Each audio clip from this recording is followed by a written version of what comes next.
சின்ன மருது பெரிய மருது பயன்படுத்தினா வால் அதிகமாக வந்து அழகர் கோயிலுக்கு அதிகமாக வைப்பாங்க கருப்பனுக்கு. அது வந்து ஒரு 100 வருஷமா இருந்தாலும் இத்து போகாது, அது வாடுது. 2 அடியில இருந்து இது 18 அடி வரைக்கும் இதுல அடிக்கணும். என்னன்னு கேட்டீங்கன்னா இது கொஞ்சம் அடிக்கிறது கொஞ்சம் கஷ்டமா இருக்கும். ஆனா இதுல அடிச்சோம்னா வாங்கிட்டு போறவங்களுக்கு. வணக்கம் மக்களே, நான் ராம் கேஆர். இன்னைக்கு நம்ம வந்து எங்க வந்திருக்கோம் அப்படின்னு வந்து பாத்தீங்கன்னா, எளிய மக்களோட வாழ்வும் அரசியல் வந்து நம்மளுடைய சேனல்ல வந்து தொடர்ந்து வந்து பார்த்து வந்துகிட்டு இருக்கோம். அந்த வரிசையில வந்து இன்று இந்த சிவகங்கை மாவட்டம் திருப்போணத்துல வந்து திருப்பாச்சேத்தி மாதிரியே வந்து அருவா அடிக்கிறது வந்து மிகவுமே வந்து பிரபலம். ஸோ வந்து இங்க வந்து சிரமங்கள் கஷ்ட நஷ்டங்கள் வந்து என்ன, ஒரு அருவா அடிக்கிறதுக்கு வந்து எத்தனை நாள் வந்து ஆகுது, இதுல வந்து எவ்வளவு விஷயங்கள் வந்து இருக்குது, இது போன்றது பல விஷயங்களை தாங்க வந்து இன்றைய பதிவுல நம்ம வந்து கேட்டு வந்து தெரிஞ்சுக்க போறோம். ஸோ வாங்க மக்களே, இந்த வீடியோக்கு வந்து போலாம். அண்ணே வணக்கம். நல்லா இருக்கீங்களா? நல்லா இருக்கோம்னே. பேர் என்னண்ணே? என் பேர் ராஜேந்திரன். ராஜேந்திரன். எத்தனை வருஷமா வந்து வேலை வந்து பார்த்துட்டு இருக்கீங்க? ஒரு 40 வருஷமா தொழில் பார்த்துக்கிட்டு. 40 வருஷமா பார்த்துக்கிட்டு. அருவா வந்து இங்க வந்து என்னென்ன வகையில வந்து அடிக்கிறீங்க? நம்ம வந்து அதிகமா வந்து விறகு வெட்டுற அருவா, மண்வெட்டி, கடப்பாறை, கோடாலி, இலைய இருக்கிற கத்தி, இந்த வாழைக்காய் அறுப்போம்ல அந்த கத்தி, கறி வெட்டுறது, எலும்பு வெட்டுறது, ஆடு சம்பந்தப்பட்ட உரிக்கிற கத்திய, அது போக வந்து இந்த அருகாமனை, இந்த காய் இருக்கிற கத்தி, காய்கறி நறுக்குவோம்ல அந்த கத்தி தயார் பண்றேன். அப்புறம் களக்கொட்டு, மண்வெட்டி எல்லாமே நம்ம தயார். என்னென்ன வகையான இரும்புலாம் வந்து இருக்கு? அதாவது அருவான்னு எடுத்துக்கிட்டோம்னா லாரி சம்பந்தப்பட்ட லாரி, இந்த ஸ்பிரிங் பட்டைன்றோம்ல இந்த இருக்கு பாருங்க, இந்த இருக்கு பாத்தீங்களா, இது வந்து லாரிக்கு கீழே உள்ள பட்டை. டாடா ஏசில எல்லாம் இருக்கும்ல? டாடா ஏசில இருக்கு, வேன்ல இருக்கு, லாரியில இருக்கு. இது வந்து உருக்குன்னு சொல்லுவாங்க. இதுதான் டெம்பர் நல்லா இருக்கு. இதுலதான் நம்ம விறகு வெட்டுற அருவாலாம் நம்ம அடிக்கணும். இதுல அடிச்சோம்னா அந்த பொருள் வந்து ரொம்ப நாளைக்கு உழைக்க நல்லாவும் இருக்கும். இதுலதான் அடிக்கணும். இதுல அடிச்சு தர்றோம். இப்ப அந்த பட்டை வந்து அந்த வண்டி வந்து பழுதானதுக்கு அப்புறம் வந்து எடுக்கிறதா இல்ல வந்து? அல்ல, பழுதானதுக்கு அப்புறம் உடப்பு வண்டியில இருந்து நம்ம அவங்க உடைச்சு கொடுப்பாங்க. நம்ம வந்து எடை போட்டு இதை வாங்கிக்கிறோம். நம்ம இதுல அடிக்கணும். என்னன்னு கேட்டீங்கன்னா இது கொஞ்சம் அடிக்கிறது கொஞ்சம் கஷ்டமா இருக்கும். ஆனா இதுல அடிச்சோம்னா வாங்கிட்டு போறவங்களுக்கு இந்த பொருள் தரம் தருவா. இதனுடைய வடிவம் வந்து இந்த மாதிரியே கொண்டு வரணும். இது வந்து ஆமா, இது வந்து திருப்போணத்துல நம்ம பட்டையில இந்த வடிவம் கிளியரா இருக்கும். இந்த வடிவம் இருந்துச்சுன்னா இது விறகு வெட்டுறதுக்கு இது நல்லா இருக்கும். இந்த கொண்டையில இந்த கணம் கொடுத்துருவோம். அது எதுக்காக அந்த கணம் கொடுக்குறது? இந்த வெயிட் இருந்தாத்தான் விறகு வெட்டுறதுக்கு நச்சுன்னு விழுகும். விறகு வெட்டுறாளுக்கு நல்ல சந்தோஷமா இருக்கும். இந்த முனை நல்லா இது நல்லா ஊசியா இருக்கு. அது ஷார்ப்பு கொடுத்தாதான் அந்த வடிவத்துக்கு, அந்த வடிவம் வரணும். அந்த வடிவத்துக்கு தான் அந்த ஷார்ப்பு.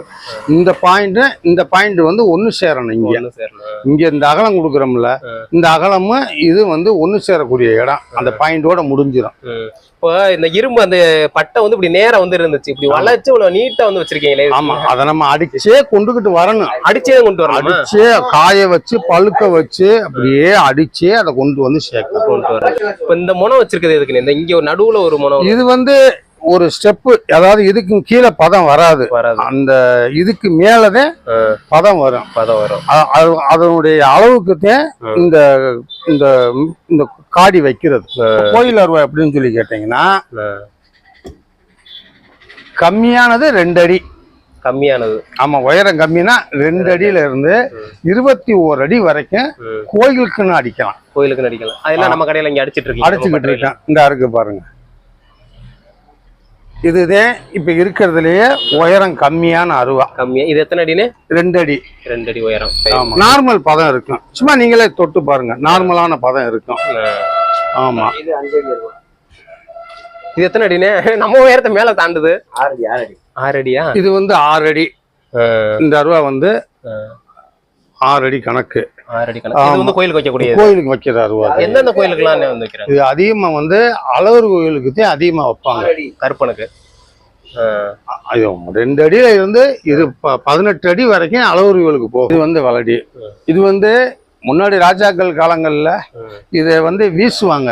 வீசுனா ரிட்டர்ன் வரக்கூடியது. ஆமா, எவ்வளவு தூரம் போயிட்டு இத்தனை மீட்டர் போயிட்டு 10 மீட்டர் போயிட்டு திருப்பி வந்து ரிட்டர்ன் வரணும். எவ்வளவு வேகத்துல ஏறிடுமோ அதே. ஆமா, ரிட்டர்ன் வரணும். அது வந்து எப்படின்னு கேட்டீங்கன்னா, இந்த கைபிடிக்கும் இந்த தளவுக்கும் சென்று நம்ம கணக்கு பண்ணி வெயிட்டும் கரெக்டா இருக்கணும். இங்க வர்ற வெயிட் இங்க இருந்தாத்தே அது ரிட்டர்ன் வரும் நம்மளுக்கு.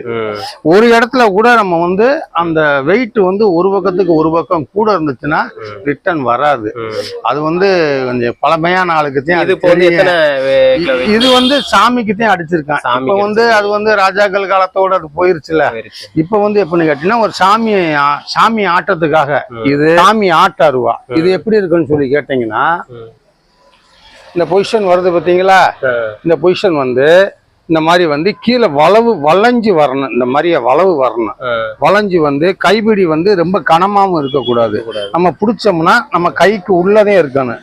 இப்படி தோல்ல நம்ம வச்சாலும் இந்த வளைவு வந்து நம்ம தோலை வந்து காயப்படுத்தக்கூடாது. இப்ப நம்ம வீட்டு உபயோகத்துக்கு இந்த விவசாயத்துக்கு பயன்படுத்துற அருவா மாதிரி இதுக்கு வந்து அடிக்கக்கூடாது. இது அடிக்கக்கூடாது. இதுக்குன்னு அருவா இருக்கு. இந்த மாதிரி மாடல். ஆமா, இந்த அருவா வந்து கோயிலுக்கு நேர்த்திக்கடனுக்கு வைக்கிறது. அதாவது இந்த அரிசிங்களா, இந்த அருவா வந்து அந்த மாதிரி வளைவு வராது. நேர்த்திக்கடனுக்கு வைக்கிறது. ஆமா, ஆனா ஒரே ஹைட்டு தான். இந்த அருவால் ஹைட்டு ஒண்ணுதான்.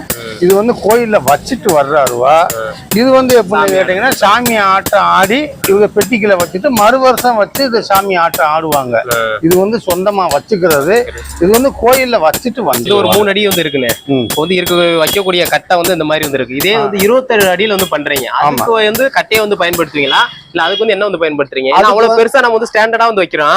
வைக்கிறதுனால வந்து கட்டை வந்து வைக்கிறதுனால வந்து ப்ராப்ளம்ஸ் வந்து இருக்குல்ல, பிரச்சனைகள் இருக்கு. அது எப்படி கேட்டீங்கன்னா நேர்த்திக்கடனுக்கு நம்ம வைக்கிறோம் பாருங்க. இப்ப கோயில்ல வந்து நான் வந்து 18 அடி உயரத்துல நான் வந்து அருவா அடிக்கிறேன் வைக்கிறோம் சொல்லி நேர்ந்துக்கிட்டு வர்றாங்கல்ல, அந்த நேர்த்திக்கடனுக்கு வர்றது வந்து பெரிய மரமா வாங்கி அதை கடைஞ்சு ஒரு 4 அடி நீளம் வரும். கைபிடியே 4 அடி வரும்.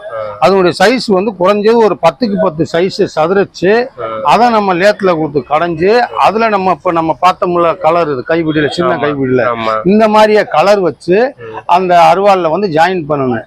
இது வந்து நம்ம நேர்த்திக்கடனுக்கு கொடுத்துட்டு வர்ற அருவா. இதே இப்ப வந்து நம்ம குலசாமி கோயிலுக்கு வைக்கிறாங்க. இப்ப வந்து என் குலசாமி தனியா இருக்கு, எனக்கு நான் அந்த அருவாளை வந்து ஊண்டணும், நான் காலம்புறம் வச்சு எங்க தலைமுறைக்கு சாமி கும்பிடணும் அப்படின்னா அதுக்கு அருவா தனியா இருக்கு. அது எப்படி இருக்குன்னு கேட்டீங்கன்னா அந்த கைவிடி இல்லாம கீழே வந்து மரத்துல கைப்பிடி வரும்ல, கைவிடி வரக்கூடாது. அதே சைஸ்ல பைப்பு போடணும். கீழே ஒரு 4 அடி உயரத்துக்கு பைப்பு போட்டு அந்த பைப்பு வந்து கனமான பைப்பா போடணும். போட்டு எத்தனை வருஷம் நின்றாலும் அந்த பைப்பு எத்து போகாத அளவுக்கு அந்த கேஜி கொடுத்து அந்த பைப்பை ஜாயின் பண்ணி கொடுத்து பைப்பு மட்டத்தை இறக்கி அப்படியே காங்கிரீட் போட்டு நிப்பாட்டினோம்னா அது வந்து எத்து போகாது. அது நல்லா ரொம்ப நாளைக்கு அது அது என்ன இரும்பு? அந்த கீழே வைக்கிற இரும்பு கீழே வர்றது வந்து இரும்புல போடக்கூடாது. அது ஜிஏ மெட்டல்னு ஒண்ணு தனியா இருக்கு. அதாவது அது என்ன சொல்லுவாங்க, அதாவது அது இந்த நாகம்னு ஒண்ணு சொல்லுவாங்க. அந்த அதாவது அது வந்து இரும்பு மெட்டல் கிடையாது. இரும்புனா சீக்கிரமா இத்து போறதுக்கு உண்டான வாய்ப்பு நிறைய இருக்கு. அதனால அந்த நாகம் அப்படின்னு சொல்லக்கூடிய அது ஒரு இரும்புதான்.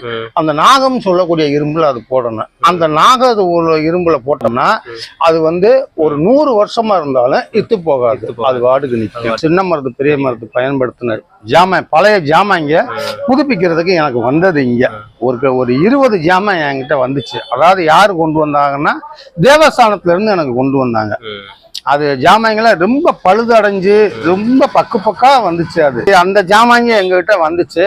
அதை கொஞ்சம் நாங்க புதுப்பிச்சு கொடுத்து விட்டோம். அந்த மூட்டை போடுறாங்களா கறி, அந்த கறி வந்து இதுக்கு வந்து பயன்படுத்தலாம். அந்த கறி இதுக்கு பயன் ஆகாது.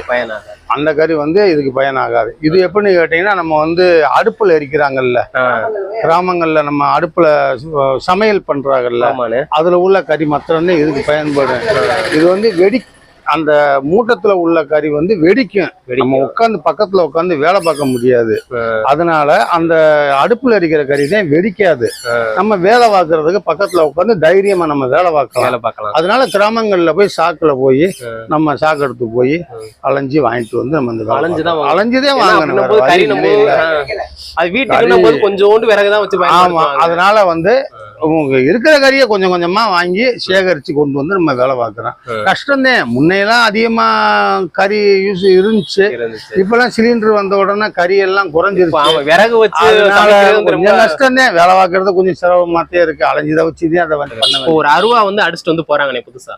அந்த அருவா வந்து எத்தனை வருஷத்துக்கு வந்து உழைக்கணும்? அதாவது இப்ப நம்ம விறகு வெட்டுற அருவால இருந்தா நார்மலா பார்த்தோம்னா ஒரு 10 வருஷம் ஊருக்கு இப்ப நாங்க காமிச்ச பட்டாவில் அடிக்கிறதா இருந்துச்சுன்னா 10 வருஷத்துக்கு ஒரு குடும்பத்துக்கு உழைக்கும். நான் வந்திருக்கு 10 வருஷத்துக்கு முன்னாடி அடிச்ச அருவா கூட எனக்கு வேலைக்கு வந்திருக்கு துவஞ்சி விடுங்கன்னு சொல்லி வேலைக்கு வந்திருக்கு. அது அந்த தீட்டுறதுக்கு மட்டும் வராங்களே. இப்போ ஒரு புது அருவா வாங்கிட்டு போறோம், அது எத்தனை நாள்ல அது வந்து மறுபடியும் அந்த முனை வந்து மழுங்கி இதுவாகும்? ஒரு வருஷம். அது நம்ம பயன்பாட பொறுத்து. ஆமா, ஒரு வருஷம் நம்ம வந்து ரெகுலரா பயன்பாட்டுல இருந்துச்சுன்னா ஒரு வருஷம். இந்த வீட்டு உபயோகத்துக்கு வாங்கிட்டு போறவங்களுக்கு வந்து அது பயன்பாட்டுக்கு வந்து இங்க வந்து பதப்படுத்தணும்ன்ற அவசியமும் கிடையாது. அது லாங் லைஃப் நம்ம அப்படியே வச்சுக்கலாம். ஏன்னா அவங்களுக்கு வந்து ஒர்க்கு கம்மி தானே, அதனால அதை அப்படியே வச்சுக்கலாம். இப்போ வந்து ஒரு அருவா வந்து அடிக்கிறீங்கன்னு வந்து எப்படி வந்து பதம் வந்து வைக்கிறீங்க? பதம் வந்து நம்ம நல்லா ராவிட்டு திருப்பி நம்ம அடுப்புல காய வச்சு தண்ணியில போடணும். அதுவும் பக்குவமா போடணும். அதுதான் டெம்பர்ன்றது. அந்த பக்குவம் தெரிஞ்ச ஆளுக்குத்தான் தெரியும், எல்லாத்துக்கும் தெரியாது. அது எந்த அளவுக்கு அந்த டெம்பர் போட்டா விறகு வெட்டும்ன்ற பக்குவம் இருக்கு, அது தெரிஞ்ச ஆளுக்குத்தான் தெரியும். அந்த மாதிரி பக்குவத்துல அந்த டெம்பர் போட்டு கொடுக்கணும். அவ்வளவு. வந்து இரும்புகள் வந்து எங்கனே வந்து வாங்குறீங்க? நம்ம வந்து அந்த வண்டி உடைக்கிற இடங்கள்ல போய் நம்ம வாங்கிட்டு வர்றது. புதுசா தனியா இருக்குன்னு சொல்லிட்டு மார்க்கெட் அதுக்கெல்லாம் கிடையாது. எங்க கிடைக்குதோ அந்த வண்டி உடப்பு எங்கேயோ அங்கே போய் வாங்கணும். ஒரு 18 அடியில வந்து ஒரு அருவா வந்து அடிக்கிறாங்கன்னா அது வந்து என்னென்ன வந்து செலவாகும்? எவ்வளவு? 18 அடி அருவா நம்ம அடிக்கிறோம் அப்படின்னா குறைஞ்சது அதுக்கு செலவே 25 ரூபா வரும். 25 ரூபா. 25 பட்டா புடி பெயிண்டிங் எல்லாமே சேர்த்து 25 ரூபா வரும். இப்போ வீட்டு உபயோக பொருளுக்கு இங்க வந்து அருவா வந்து வாங்க வராங்க. ஒரு சின்ன 2 எல்லாம் வாங்க வருவாங்க. அது எந்த விலையில வந்து கொடுக்குறீங்க? அது வந்து கம்மியான ரேட்டு ஒரு 600 ரூபா. அதாவது உருக்குல நம்ம வந்து எக்குல பண்றதா இருந்துச்சுன்னா 600 ரூபாயில இருந்து 1500 ரூபாய் வரைக்கும் இங்க அருவா இருக்கு. அது அவங்க தேவைக்கு தகுந்த மாதிரியே என்ன வெயிட்ல வேணும், என்ன நீளத்துல வேணுமோ அவங்கதே அதை பார்த்து எடுத்துக்கிறணும். போட்டு வாங்கி இப்போ போட்டாச்சு. இப்போ இதுல இருக்கக்கூடிய இப்போ இரும்பு வேலை நீங்க வந்து பண்றீங்க, பட்டறை வந்து பண்றீங்க, இதுல இருக்கக்கூடிய கஷ்ட நஷ்டங்கள் நீங்க வந்து எதனே வந்து பாக்குறீங்க? அதே வந்து வேலை கஷ்டம்தான். இந்த தொழில் வந்து எப்படின்னு கேட்டீங்கன்னா சம்பட்டி அடிக்கணும், எல்லாமே நெருப்புல உட்காரணும், எல்லாமே கஷ்டம்தான். ஆனா அதுக்காக நம்ம வந்து இந்த வேலை வந்து நம்ம வந்து விழவு முடியாதுல்ல. நம்ம அந்த வேலையை பழகிட்டான், நம்ம அந்த வேலை செஞ்சு கொடுக்கணும். விறகு வெட்டுற அருவெல்லாம் கொஞ்சம் கம்மியாத்தையும் போய்கிட்டு இருக்கு. சாமி அருவாக்கள் வந்து நம்ம பற்றையில வந்து கொஞ்சம் அதிகமா நாங்க ஏன்னு கேட்டீங்கன்னா விலைகள் வந்து நியாயமான விலையா இருக்கும். அதிகமா நம்மளுக்கு வந்து தேவையில்லை. ஆமா, நியாயமான விலை கிடைச்சா போதும். அதனால நம்மளுக்கு வந்து இவ்வளவு ஜாமாங்க வச்சு நம்ம வச்சு அடிச்சு உங்களை மாதிரி ஆள் வந்து ஆர்டர் கொடுத்து பண்றதுதான் விலை. நமக்கு விலை வந்து நியாயமான விலை இருந்தா போதும். அதிகமா நம்மளுக்கு வந்து தேவை. காய வச்சு இந்த தண்ணிக்குள்ள போட்டுதான் துவைச்ச போடுறது. இது வந்து ஏர் வர்ற இடம் எப்படின்னு கேட்டீங்கன்னா இந்த இருக்கு பாருங்க, இந்த உள்ள இருக்கு பாருங்க, இதுதான் மோட்டார். இந்த மோட்டார்ல இருந்து இந்த பைப்பு வழியா கொடுத்து இதுக்கு வந்து ஏர் போகும். இதனுடைய சுவிட்சு அங்க இருக்கு, அந்த இருக்கு பாருங்க. இதுதான் இந்த மோட்டாரினுடைய கண்ட்ரோல். இந்த சுவிட்சியை போட்ட உடனேயே இங்க வந்து இந்த ஏர் வர ஆரம்பிச்சிடும். இது பழைய மாதிரி துருத்தி மாடல் எல்லாம் கிடையாது. துருத்தினா போட்டு அமுக்கிக்கிட்டே இருக்கணும். இது வந்து சுவிட்சியை போட்ட உடனே அந்த ஏர் வர ஆரம்பிச்சிருச்சு. இது ஓடும். இதுதான் அடுப்பு கறி. இது வந்து அடுப்புல எரிக்கிறது. அதாவது விறகு அடுப்பு இருக்கு இல்லைங்களா, சமையல் பண்ண கறி இது. இதுல எரிக்கிறது இந்த மாதிரி இந்த வடிவத்துல நம்ம சம்பட்டிலேயே அடிச்சு கொண்டுகிட்டு வரணும். சம்பட்டிலேயே இந்த மாதிரி அடிச்சு கொண்டுகிட்டு வந்து திருப்பி அதை காய வச்சு இந்த வடிவம் கொண்டுகிட்டு வரணும். இந்த வடிவம் வந்துடும். இந்த வடிவம் வந்ததுக்கு அப்புறம்தான் இந்த மாதிரியே ராவுறது. இந்த மாதிரியே ராவி அதை நம்ம எடுக்கணும். இந்த மாதிரியே ராவி அந்த மாதிரி எடுக்கணும். இந்த ராவி எடுத்ததை அடுப்புல காய வச்சு பதப்படுத்தி அந்த தண்ணியில முக்கி கொடுக்கும். ஆமா, பதம் வந்துடும். அதுதான் நல்லா ரொம்ப நாளைக்கு உழைக்கக்கூடிய பொருள். இதுவரை அந்த பட்டறையை பத்தின முழு தகவல் வந்து ஐயா உங்களுக்கு ரொம்ப நன்றி.